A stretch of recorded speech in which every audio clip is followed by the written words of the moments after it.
Hello and welcome to the third and final part, mercifully, of my June 2020 Blu-ray update video extravaganza trilogy thing. I'm going to try and soldier my way through this, through a little bit of toothache, and bring this thing home with 4K to the future. Now, before we get to the Blu-rays, I need to give you the backstory here. This was... I'd hoped this would be so much more than it ended up being. So, wind back a month and a half, me and Connie were really considering getting a 4K TV. We wanted to get a new TV, get something a little bit bigger. And 4K is like such a standard now, so why not get 4K? And we're deciding on what to get, which brand to go with, and all this kind of stuff. And we almost went for something outrageous, which was a 75-inch TV, but it wasn't in stock. And, you know, during lockdown, it's kind of tricky. But we decided to go for the 65-inch version, which was like 15 inches larger than our old TV, which is pretty substantial. And so we decided on getting it, and obviously splitting the cost and everything. And I thought, you know what, if we're going to get a 4K TV, I want to be able to watch 4K Blu-rays on it. I don't want to just get it for streaming, because streaming is going to be not quite anywhere near as good as the robust quality of physical media. So we looked at what we could spend and what we'd saved up for a new TV, and I thought, okay, the one that we're getting, which is 65-inch and not 75-inch, is we're saving a lot more money. So with that money saved, I could get a 4K player. So I got like a really decently priced Panasonic, and then looked for kind of test titles for 4K. So the TV arrives and it looks great, like wow, so big. But it's faulty. There are 3 dots perfectly placed like around here on the screen. Just 1, 2, 3, perfectly centered gray dots. Now they're not dead pixels, which would be unbearable. But if it's a bright scene, you'll just see dot, dot, dot. And I've kind of just learned to live with it at this point. We called up Samsung, which is the brand of the TV. And it just, we've been waiting weeks and weeks, and we got another call a couple of weeks ago, and they said, "Oh, we'll call you in 48 hours." Nothing. It's been weeks. So getting the TV replaced is going to be really, really tricky and a ball ache. But we're able to enjoy it. It still looks great, and it's just the 3 dots I need to just not focus on. And to be fair, it's become easier. But we spent money on the thing. We want the proper, non-faulty version of that TV. So hopefully that'll happen at some point soon. Again, with the lockdown, things are more difficult with repairs, I guess, and where their warehouse is compared to where we live. So it's going to be tricky either way. So it wasn't the exciting start I hoped it would be, and that was when my tooth problems started coming up again. So it was just such a dampener on things. And as of yet, I haven't watched a single 4K Blu-ray. The player came in a few days later, and I wasn't as excited about it, because of the 3 dots and then the teeth things. Everything just kept piling on.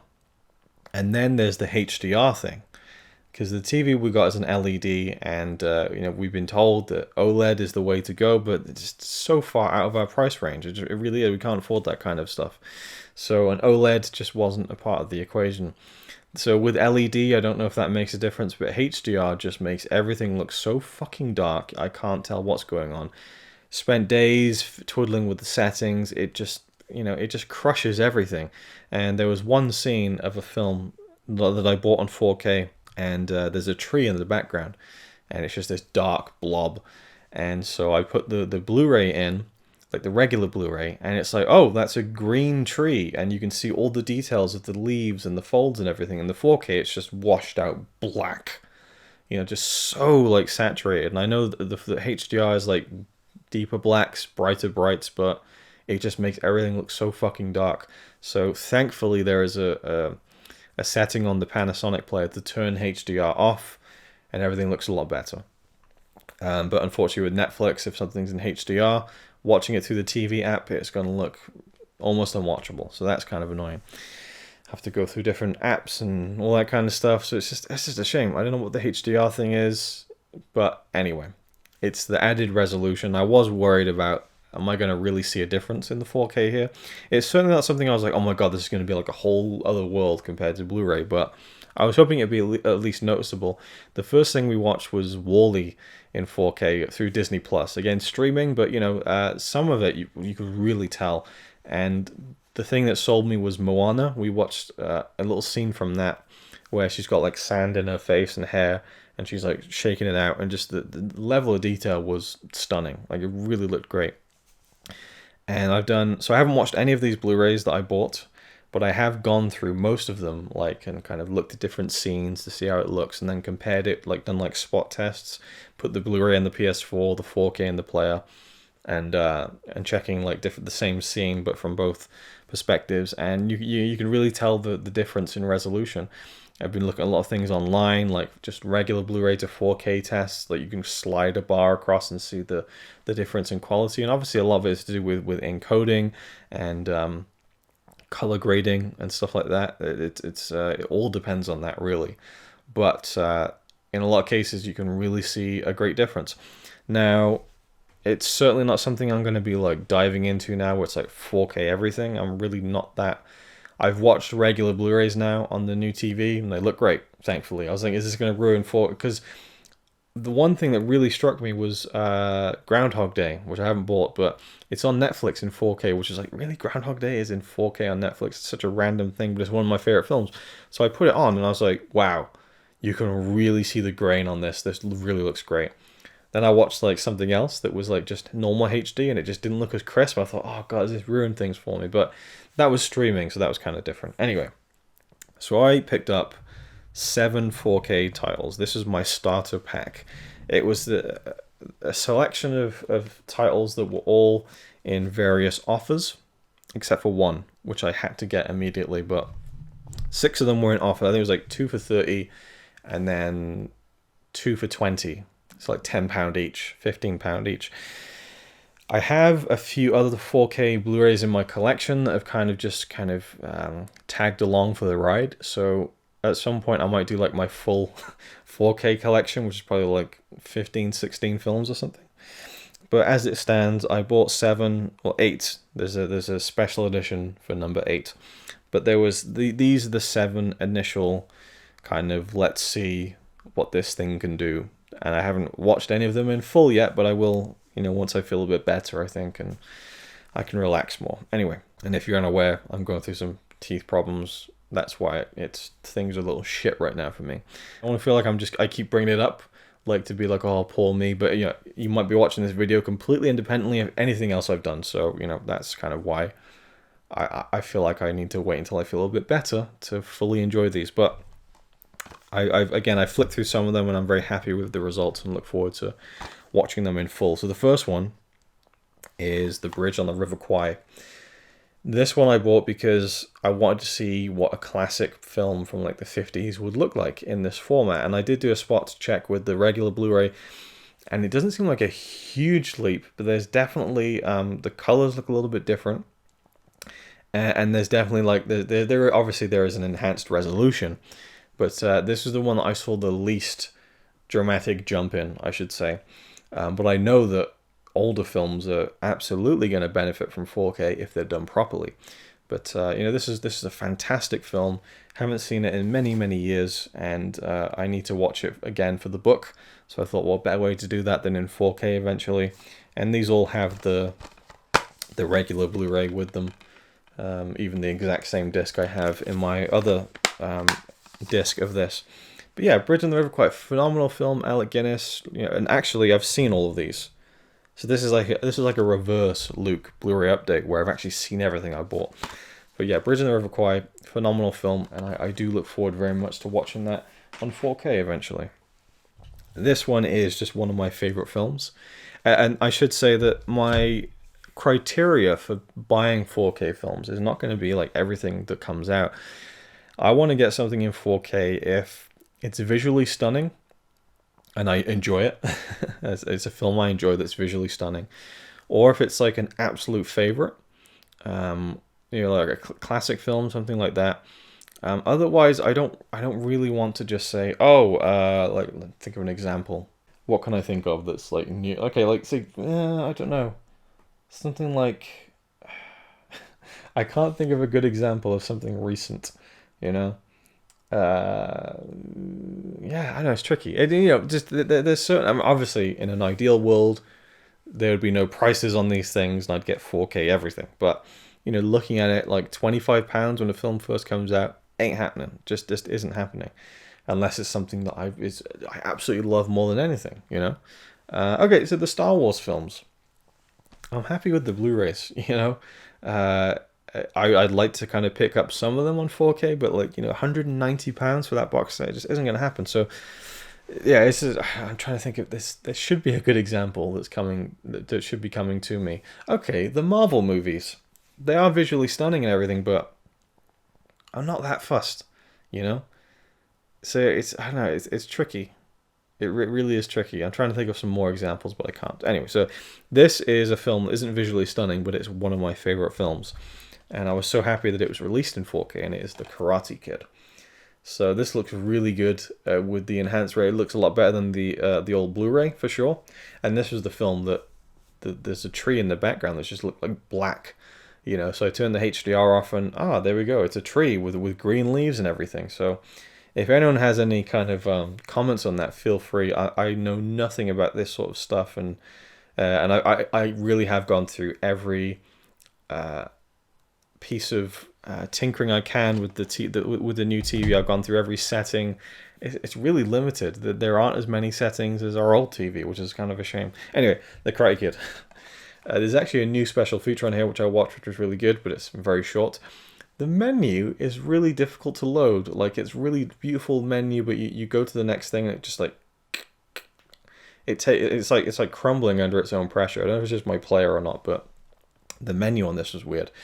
But I love this film, and yeah, really looking forward to revisiting that one in the best possible quality. This is one that I really liked, actually, from a couple of years ago. Really got a bad rap. I think it's all down to whether or not you like the chemistry between the two leads, and I kind of did. I thought it was kind of different and fun. It's Valerian and the City of a Thousand Planets. Is that the full title? Yes. The Luc Besson film. I really wish this had been a success and they'd made more of them, because he was so excited about making more.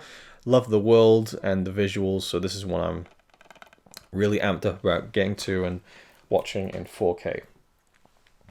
This one just seemed like a no-brainer, but I also want it. And again, so we have like The Bridge on the River Kwai, which is not like one of my favorite films, but it's a classic film. It's brilliant, so I can see what an older film looks like. Karate Kid is like one of my favorites. Valerian is a visually stunning film that I really enjoy. And this is filling in an area that I'm interested in seeing in 4K, and I'm not sure if it will benefit that greatly from Blu-ray. SpiderMan Into the Spiderverse, so an animated film. Really intrigued to see how this compares to the regular Blu-ray, but this is a incredibly stunning film visually, so this was seemingly a no-brainer. And I know that Connie was really intrigued about seeing this one in 4K, so she loves this. She really loves this film. So yeah, Spider-Man Into the Spiderverse. This is another one that was like, okay, I'm gonna leave that one until the end because I can kind of double it up with the next one. This one is another one that's one of my favorites, and it's a classic film. So again, I have things from like a film from the 50s, film from the 80s, some films from the 2010s, and this is one from the 70s. So I want to see how like the different grain structures look from different decades and stuff. And this is another no-brainer, Alien, the 40th anniversary edition. I'm not sure if it has the director's cut in 4K or not. Okay, actually no, I think I have actually read a review where the director's cut, you can see that the new scenes are not up to scratch with the rest of the print, so this might just be like watching the theatrical version. But love Ridley Scott, love Alien. This is a film that I think looks phenomenal on Blu-ray, so I'm really intrigued to see how good it looks on 4K. I've seen some comparisons that look really promising. The color timing looks a little bit different, which is interesting. But yeah, Alien is just an absolute classic. It's pretty much a perfect film. My favorite is Aliens. I think this one's maybe a little bit better. And I'm really disappointed that Aliens doesn't have a 4K release, but I'm sure somewhere down the road it will happen. So, the next two, when I was thinking about, okay, 4K Blu-rays, I said to Connie, whenever we do go 4K, because I was still in no rush. I said that recently in a video, I'm in no rush to go 4K, and someone was like, dude, it's been around for like 10 years or something. I think they exaggerated the year, but you know, I still was not really in a rush to get to 4K, but it just seemed to, you know, just seemed to coincide with the new TV and stuff like that. So these two, I said to Connie, whenever we go 4K, that these are the two ones I would really like to get first, more than anything. And the first one is Alita Battle Angel. Love this film, and I'm very excited to watch it in 4K. And then the second one was like the be-all end-all for me, and that is Blade Runner. And I love this cover on the slipcover. Really, really cool. This is I believe this is the Drew Struzan art. And I remember when this was announced years ago, and just the image of this case was on like Bluray.com, and I thought, holy shit, now I want 4K. Because this is just one of the most beautiful films ever made, I think. There's a beautiful darkness to it, because everything's practical. Now, I will tell you, I put on the opening scene of this, and I was blown away. Not by every shot, because certain things look different with the optical effects and stuff, but there is one particular shot that moves in on the kind of pyramid building at the beginning of the movie, and it looked like a modern movie. These physical practical effects hold up so fucking well under scrutiny, and on this, the opening scene just looked fantastic. Once the HDR was turned off for me. Also had a problem with this, with the audio not playing. There's something to do with like Dolby Atmos or Dolby Surround, something I had to turn off some settings on the player. I don't know. Anyway, this was just an absolute for 4K, and you know, maybe down the line I'll give you my thoughts on, because again I haven't watched these properly yet, which is again more of a reflection of how I'm feeling, but maybe I could revisit this and talk about, you know, review the 4K experience, I suppose. That would be interesting for me. And finally, I did grab something that was a real extravagance, but I thought, why not? You know, like Doc Brown once said, I figured, what the hell? This one for me was like, okay, it's a David Lynch film in 4K. How can I really refuse? And it's a nice, ridiculous, extravagant version. It's The Elephant Man. Studio Canal Deluxe 4K release. This is a really, really nice set. The only thing I don't like, even though I do like it, is it opens here and you get this, which is super cool. Really, really nice. But when you close it, it's kind of warped, because, you know, it needs to, the pop-up needs to have somewhere to sit, basically. So when you put it on the shelf, you kind of have a Blu-ray that sticks out, so it's like it's a bit like that on the shelf, which just doesn't look good. You know, it's like, oh, that doesn't... Usually it should be like tight like that, but it just looks more like that. And it's like, oh man. So, might have to look into some way to display this a little bit better, but it's like there's a massive thick booklet in there. I won't take everything out. You can probably see unboxings on YouTube, but loaded to the gills with new special features and the 4K version of the film and so on. And I have seen this when I was a teenager. Just need to revisit it properly with a clearer, more adult mind, I suppose. But yeah, this is a really, really cool set. And that rounds off the 4K to the future 4K Blu-ray update. Excuse me. Can you believe it? I finally went there.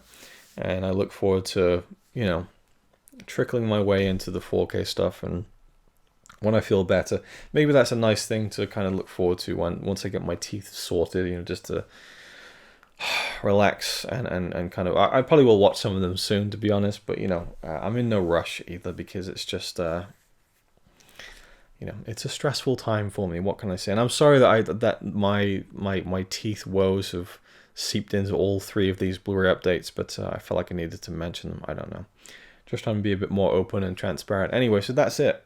Thank you for watching. If you'd like to see me go through my 4K collection, let me just, so I got like 7, 8, 9, 10, 11, 12, 13, 14.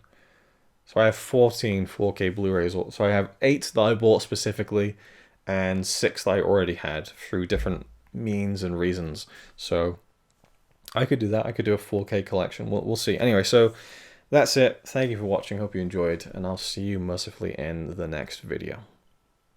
It's alright by me.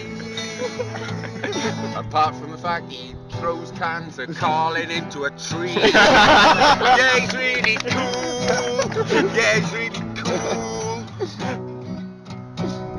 But he's not quite as cool as you, 'cause